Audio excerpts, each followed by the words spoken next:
Hello， 大家好，今天呢，我们来做一个香脆芝麻蟹柳。之前呢就做一个咸蛋蟹柳，这次我们就改做另外一种，就是香脆芝麻蟹柳。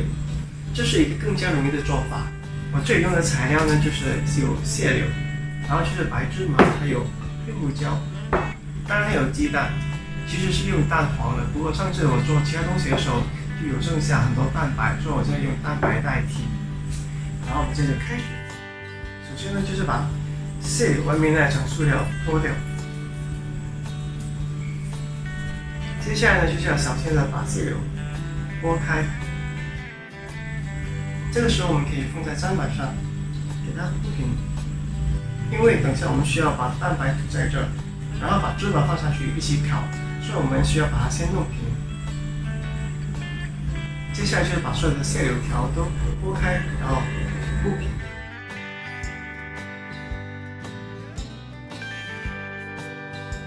当我们把蟹柳铺排好之后呢，我们可以准备一个烤盘。当这个蟹柳已经固定的形状之后，我们就可以把它放在烤盘上。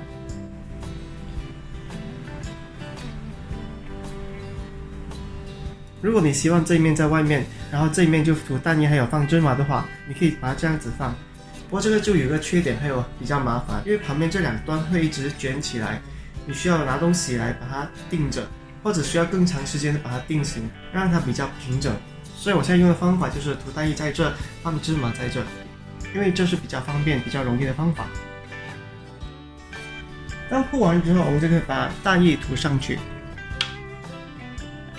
其实用蛋白或者蛋黄也是没关系的。如果用蛋白的话就没有那么香，蛋黄的话就比较香，还有颜色就比较漂亮一些。我们需要涂一片，然后加芝麻，千万不要涂完全部，然后再一次过加芝麻上去，不然会被这个蟹柳片吸干。就这样就好了。然后就加上黑胡椒粉。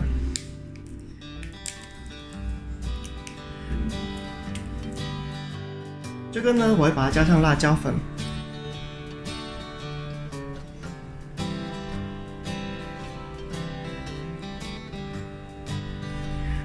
对了，上一次那个咸蛋蟹柳，其实也是可以用这个方法把蟹柳片烤成碎片的，然后再把它敲碎。那么样的话就不需要把它切成丝，就不需要那么麻烦了，也省下很多时间。最后一片我就用辣椒粉还有黑胡椒。好了，这个时候我们可以把它放进烤箱，以180度烤大概10分钟左右，然后再把它翻面，再继续烤。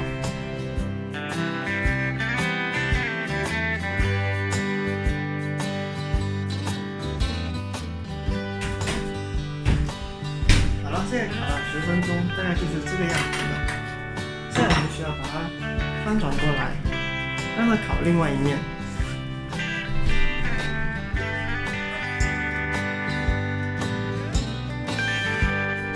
当完全翻面之后，我们就继续把它放进烤箱，再烤10分钟。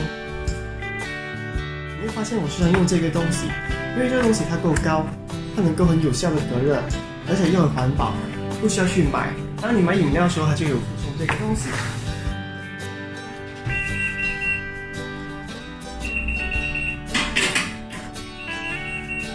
好了，现在这个酥饼已经烤好了。如果你看到有些白色部分，其实不用紧的，就在烤盘上过一会，它就会变成脆了。